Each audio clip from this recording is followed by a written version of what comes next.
So this week is going to be filled with theories and what ifs. We're starting with today's video called Age of the Emperor.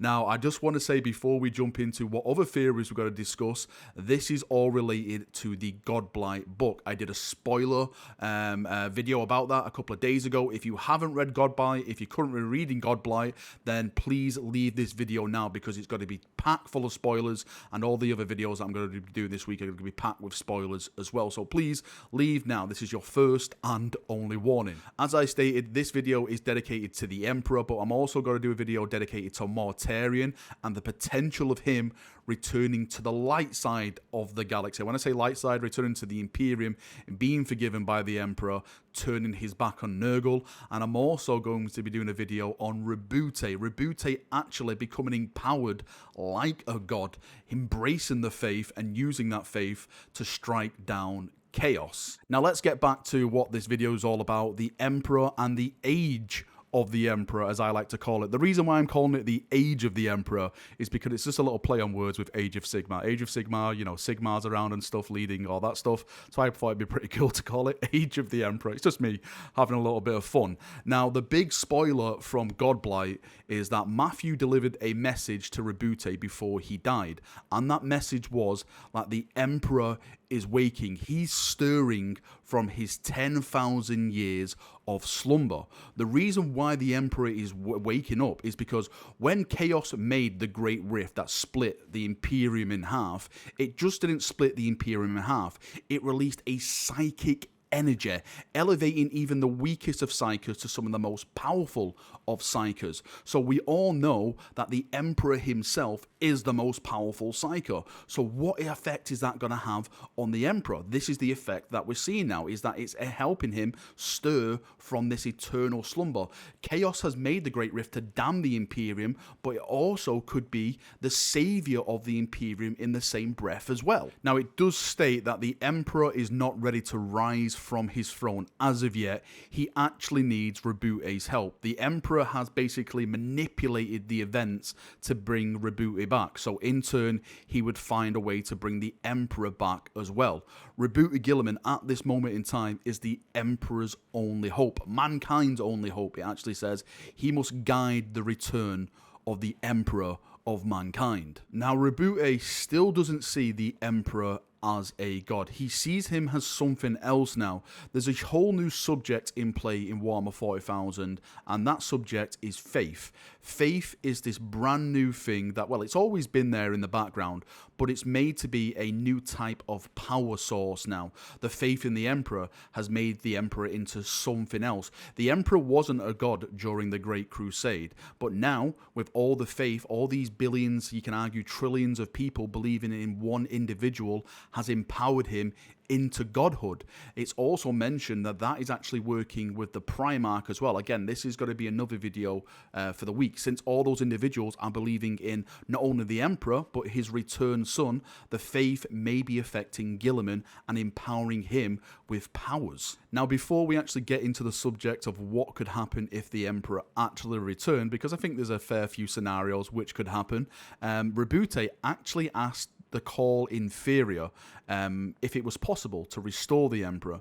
Now, the Call Inferior is basically like a little AI machine that is basically Call but not Call, that Call designed for Rebute to ask questions and get information and stuff like that.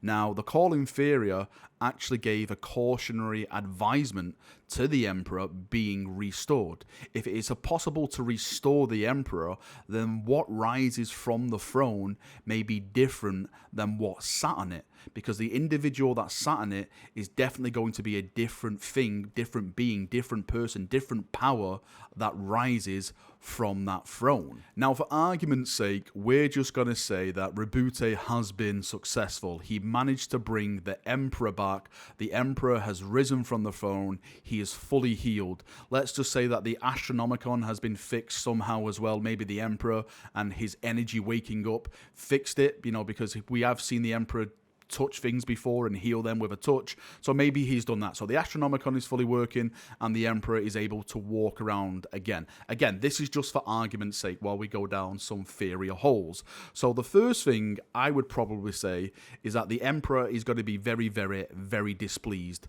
with the Imperium. If he wakes up and sees the Imperium as it is, it's this decaying thing. This is what the Emperor didn't want for humanity. He wanted to take them above everyone. He wanted to make them the dominant force in the galaxy.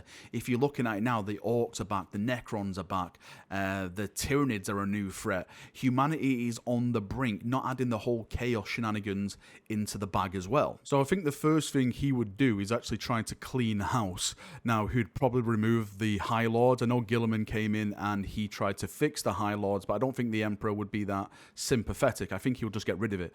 He's the Emperor, he's back, he decides what goes on. Secondly, the Imperial Church, I think he would get rid of that. He would completely destroy anyone or anything that sees him as a god, because we all know that during the Great Crusade he hated the idea of gods. Gods lead to humanity in beliefs, and the beliefs lead to stupid things. He wants humanity to believe in science and make them the best they can be without thinking there's some divine being pushing them in that way.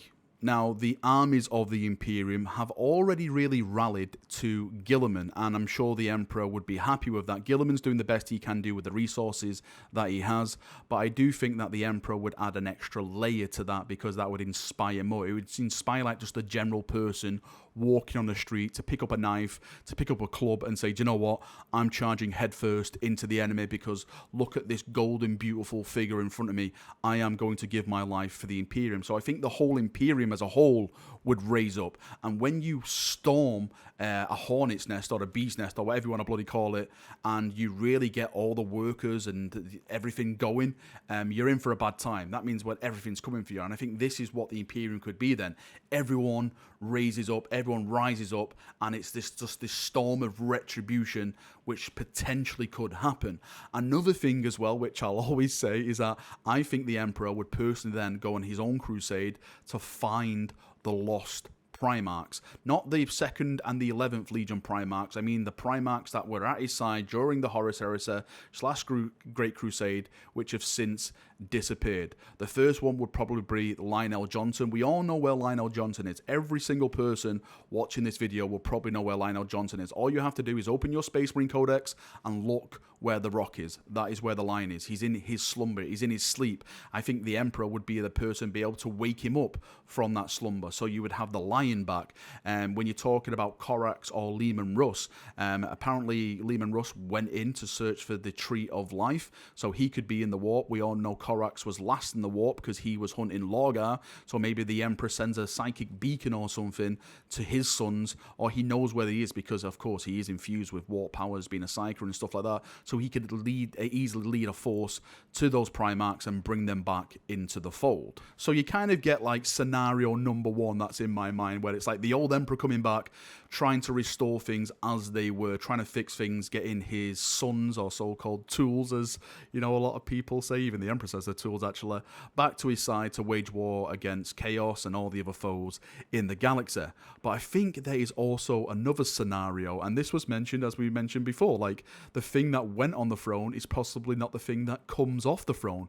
What if the thing that actually comes off the throne is actually a god? Because of the faith, because of the 10,000 years of people praying to him, seeing him as a god, he actually comes off as a god. We actually have a god walking among us. So this could be really interesting because firstly, he'll want the Imperial Church more than anything because it's the faith that's empowering him.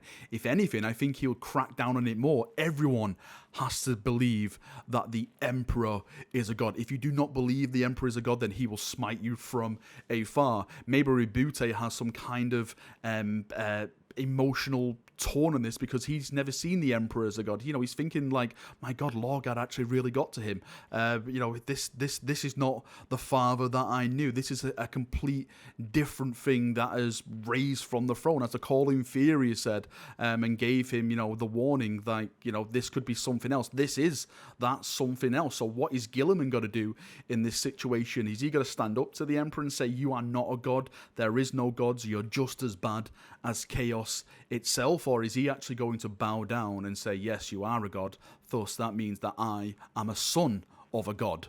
I think what would happen is that this version of the Emperor would be full on retribution mode, and I think he would focus on trying to destroy Chaos more than anything else. And we've seen a little glimpse of this actually in the Godblight book.